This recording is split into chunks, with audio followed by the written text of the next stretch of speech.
Hey, we're here. We're finally doing it. I'm here with a greatest man alive that I call five-finger friend for me. His name's Luke Hochevar. Luke, welcome to the show. How are you, buddy? Good. Thanks for having me. Man, I love this guy. I can't tell you guys enough how much I love this guy. He's meant a lot to me the last, 5-7 years?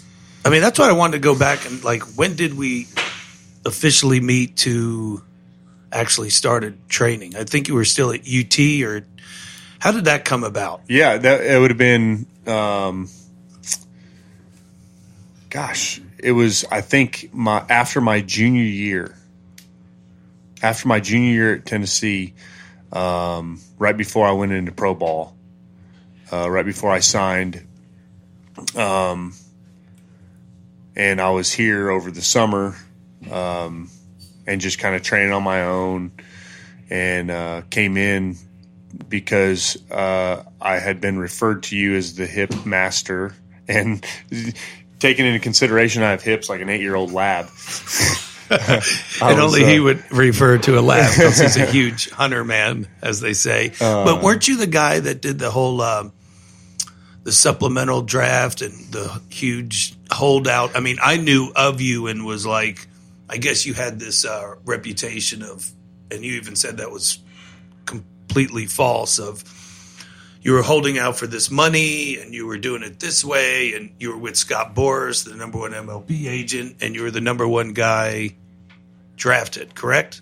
So you went into a draft and then pulled yourself out of the draft, or you were drafted by a team, and you came back. How did that work out? It's kind of a complicated situation. I was drafted out of the University of Tennessee by the Los Angeles Dodgers.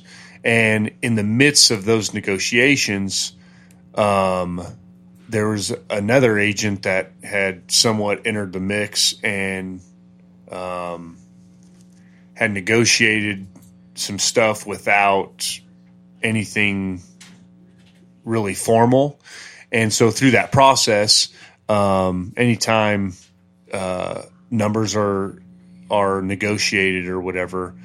So basically, long story short, there were too many hands in the pot at that time, and I was a young kid just wanting to play baseball at the time. You know, I didn't know really the ins and outs of how the business really worked, but it was a rude awakening for me, and ultimately thankful that I went through that experience because I learned a lot through it.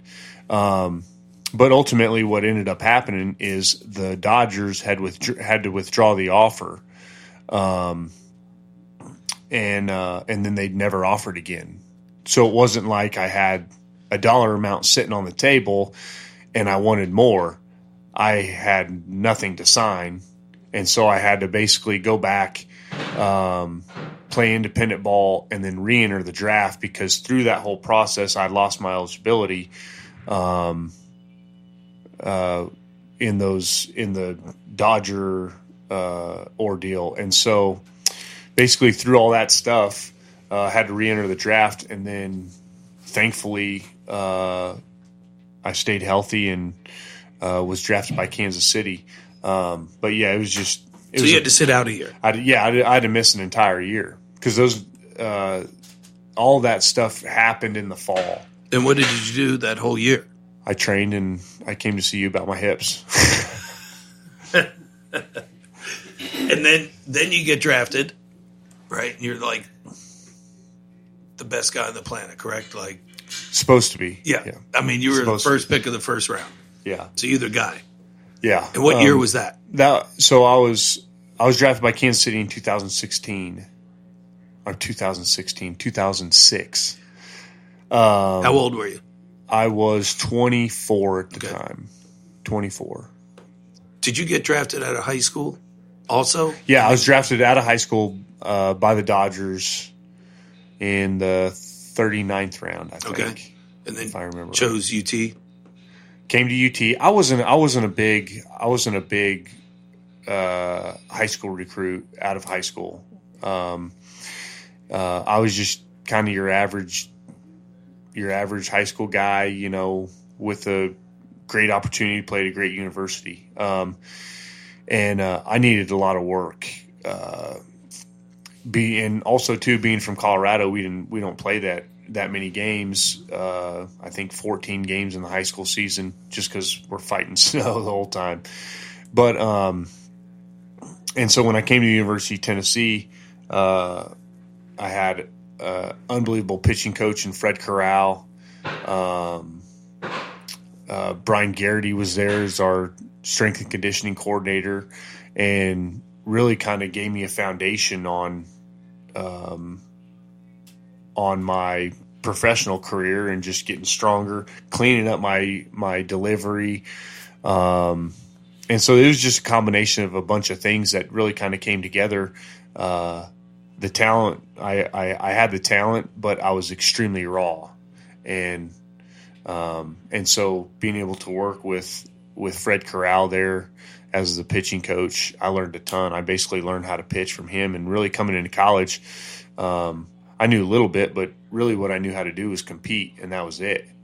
And so he kind of took my approach and refined it, and I learned a lot, and then, was able to kind of come into my own from that point on. What was your size? Oh, man, I was a beanpole. I think I was like 6'4", like 195. And then I think when I graduated, I was like 6'5" or 6'6", 210. And that's what was that the same size when you got drafted? Yeah, I was like, probably 210 when I got drafted. And then, what was your playing weight? Well, my playing weight before training here. Well, I know that we had that huge year where you got to like 232 or 36 pounds. I mean, we were crushing it. But like your way through, like, say, July, like like 215.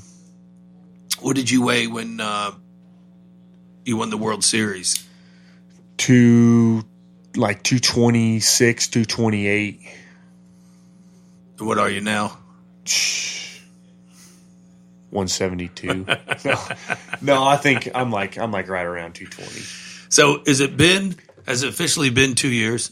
It has officially been 2 years. Retired? Yeah. Right around this time, hasn't it? How's that feel? Yeah. It's good. I mean, it was obviously it was tough kind of going through that process, and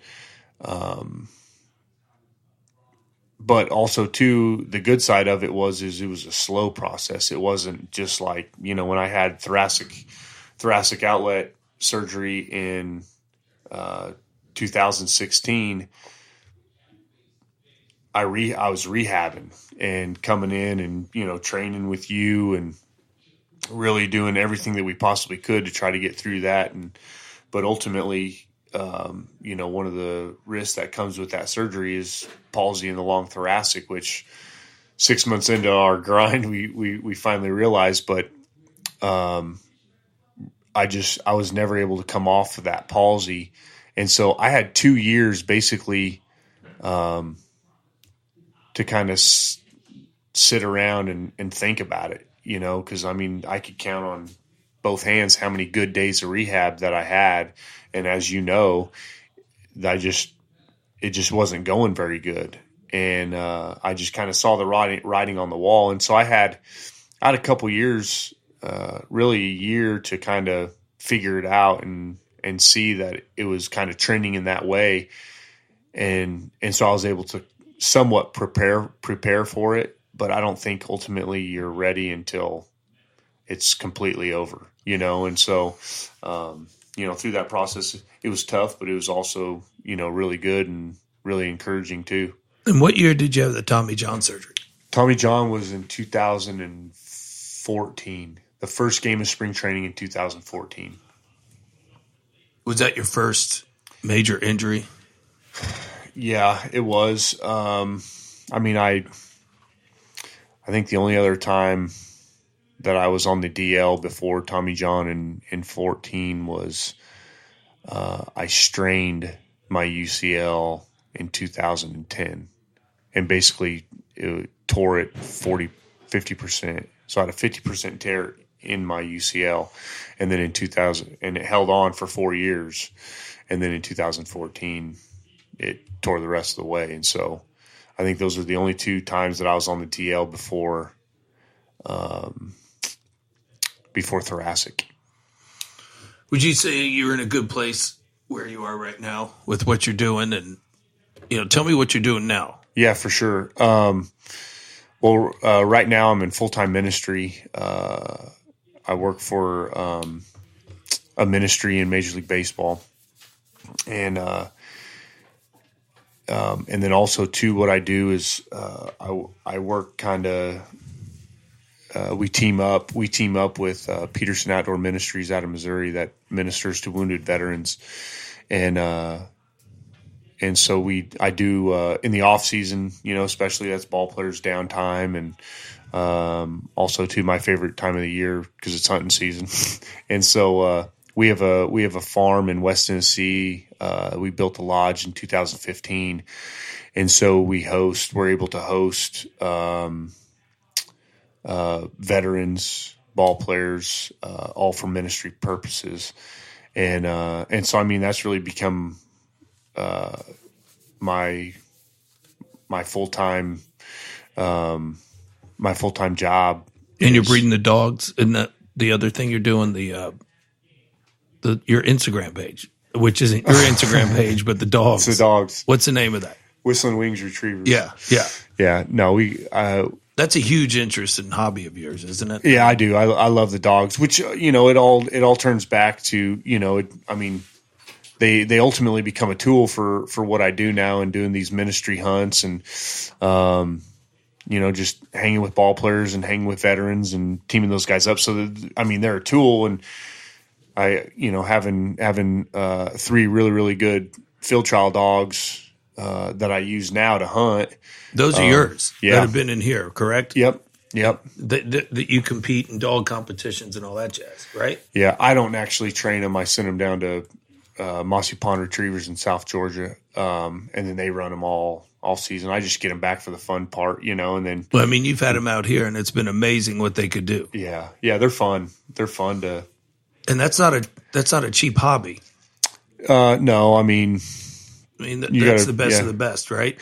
Yeah, but when you hit with 3 dogs, typically you don't have 3 that are really that good. They'll kind of pan themselves out in early training, but all 3 of them hit, and so it can get fairly expensive. Just sending them off to have them trained and continue to run in those competitions and stuff like that. But it does have a comeback. We just had a litter of 4 puppies between my oldest male and my female, and so our kids are super excited, and they're going to be super sad when they go to their new homes in 8 weeks. But so I was going to say, like, hunting's your passion, the dog breeding's your passion, but I think God is your passion, the ministry is your passion. But it sounds like it, like you said, it's all holistic. Everyone uses each, and it's all the center core. You know what I'm saying? It's kind of cool that, like, the dog's your passion, the hunting's your passion, Jesus is your passion, and they all work together, and you do the things do you just do the one ranch? Isn't it? Don't you have another ranch in Kansas? But that's not the same. Well, we have one in Kansas, and that's more of a deer hunting farm, and we are. I currently have that farm up for sale, and trying to slowly move things out to Tennessee, but it's really cool. But I think also too that's just kind of how God has used my interests, my passions, which is ultimately for His glory. And also too, that's kind of how God deals with me too. I'm not the brightest guy, so God deals with me pretty straight up, and which I'm extremely thankful for. But that ultimately is my biggest passion is sharing my faith in Jesus, and just hanging out with dudes and building relationships, and that's what fires me up more than anything. Don't get me wrong, when a mallard duck sets his wings, I get pretty fired up, and then we get to kill them and then let the dogs pick them up. Right. That's fun. But my biggest passion is sharing my faith and sharing Jesus for sure. Oh yeah. And if you guys don't know it, if you have a chance to meet this guy, he's one of the best. When his walk with Jesus is, he's taught me tons in the years that we've been friends and handling our business training. But your grace with God is absolutely amazing. And I didn't plan the podcast to go either way with us of talking like this, but it would be something that if you get a chance to listen to Luke, or if he's around talking somewhere at FCAs or whatever, you're a beautiful person, bro. I mean, honestly, from head to toe, I honestly love you. Well, it's amazing. I'm just a turd that Jesus polished up pretty good.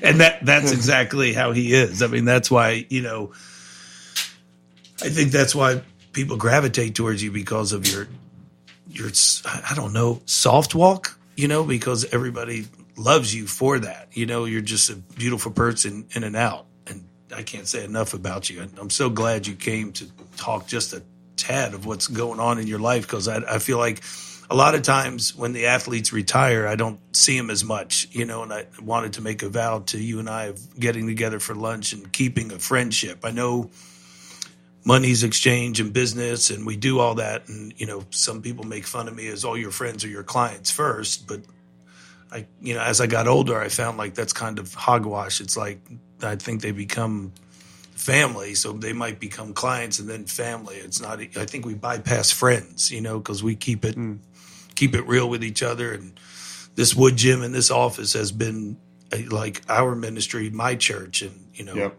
I've had opportunities to go in all different places, and it's like I just can't leave the Woodgym, Well, I think that's what makes it so great about the Woodgym, though, is, I came in to train with the very, very best, but ultimately the Woodgym ended up speaking into my heart and into my life, not necessarily from a training aspect, which, I mean, when I came in here and started training, I was at a crossroads in my career, and basically, the Woodgym saved my career, and extended my playing career for another 5 years, and just because I was to a point where I needed a change. I needed a change from a training standpoint. And I also needed a change from just a surrounding standpoint.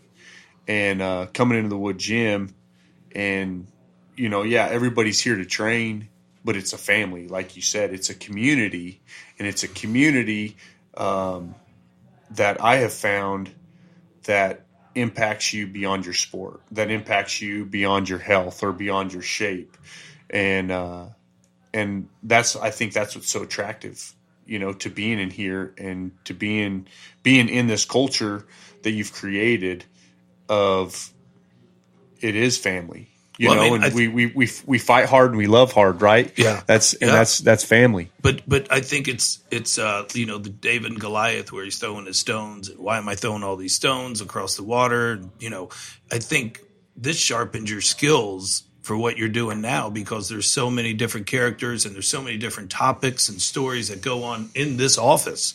I mean, we've seen so many different events that have happened and, have taken place and folded and ended and began, that it like sharpened, I think, your tools for what you're doing now. 100%. And that's what turned me on to the Woodgym, is it's real. There's no facade. There's no dance that's done and, or put up in front of it. And, we do this, this, and this, and this. There's none of that. It's just, it is what it is, and it's real. And that's why you get real results. That's why you get real relationships. And that's where you get real truth. There's nothing phony about this place. And I think that's what's so attractive. And that's why people come back. Continue to come back. Yeah, no, I mean, that's the thing that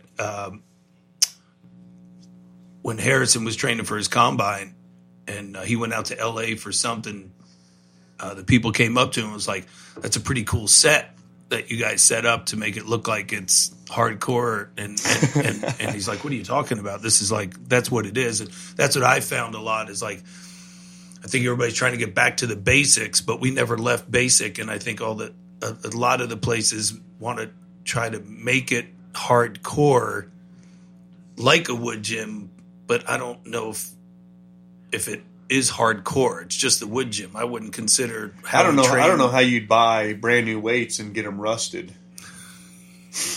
I mean, you just buy brand new weights and let them out in the rain, I guess. Yeah. But, you see that with state-of-the-art facilities, and then they'll walk in, they try to, spray paint this and put chains on that. It's like, that's not inside you, just like we talk with Jesus. That, if it's pretty transparent what you'll see with somebody, and same with a place. Like what's outside, inside, outside. Yeah. And it's funny you mentioned that, because this place is as transparent as you get. I mean, there's no false insulation in here. But also too, you think about it, transparency breeds transparency.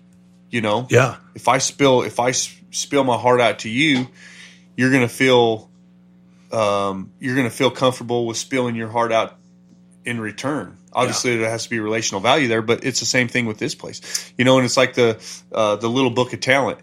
The guy travels all over the world looking for the greatest schools of everything, the best skiing school, music school, piano school, singing school, and every time he finds it, it's not the state of the art, the newest stuff. It's just basic one room with a few desks. Yeah, and for all you listeners out there, Hoach turned me on to that book about 7 years ago, and then I got robbed, and somebody took my backpack with that book and had everything there, from the money and everything else that was in that damn backpack. It was amazing that I just thought about that little book of talent, and that's what they talked about. Bodie Miller, the downhill skier, always turned down training at the state-of-the-art complex and stayed in a barn up in Maine or Massachusetts or something. And he's like, well, this is where I get my best work. And then the studio of the state-of-the-art studios of one singer, and it was like a box that she worked in the best, and not, the production companies and all that. And you were like, you got to read this book. It's going to be awesome. It reminds me so much of what the Wood Gym is. And I think people that come in and out of this place, it's either a perfect fit or not a fit, and that's what we worked with, is when we got to sit down. I was like, you've been a Wood Gym guy forever, and I didn't make you that way, but that's what you came full circle. I mean, because you had the best of the best. All you pros have the best of the best, and the opportunities of working at the best places, state-of-the-art places, and it's still somehow the Wood Gym finds the real guys, what we call grit guys that are, doing the best they can. And I know we don't have a lot of time in wrapping it up, but going to the Game 5, the World Series, and watching you pitch up there was amazing. And that meant the world to me when you called me and said, hey, I want you to come up. I got you tickets or whatever. I know you don't travel a lot. I know you don't come up, but I want you to come watch me. And that meant the fellowship, the brotherhood, or whatever we want to call it. That was awesome. That was, and, bringing my daughter up there and for her to see that, and then just so proud of what you did, it was amazing. And, I went to the Friday game, Saturday off, and you pitched the Sunday game, flew back and got to watch the end of it, and then watch you get your interview with your daughter in your arms while you're getting interviewed. It's so good when you have real good people that genuinely pull for you. And that's what we don't find a lot of, is like, when you're not on top of the mountain, or you're not doing what you want to do for love and passion, it's kind of a disgruntled pat on the back of, great job, I'm happy for you. But when you find genuinely happy people, it's amazing, and I can't thank you enough, man, for being a friend. I hope, I watch your kids grow up and we keep meeting each other. And, I've made my mistakes along the way, as you know, and you've practiced so much grace in my life. It's been a blessing to have you come through my life the last 7-8 years. I can't thank you. Everybody, Luke Hochevar, he's amazing. Absolutely amazing. Thank you so much. Thanks for having me. Appreciate it.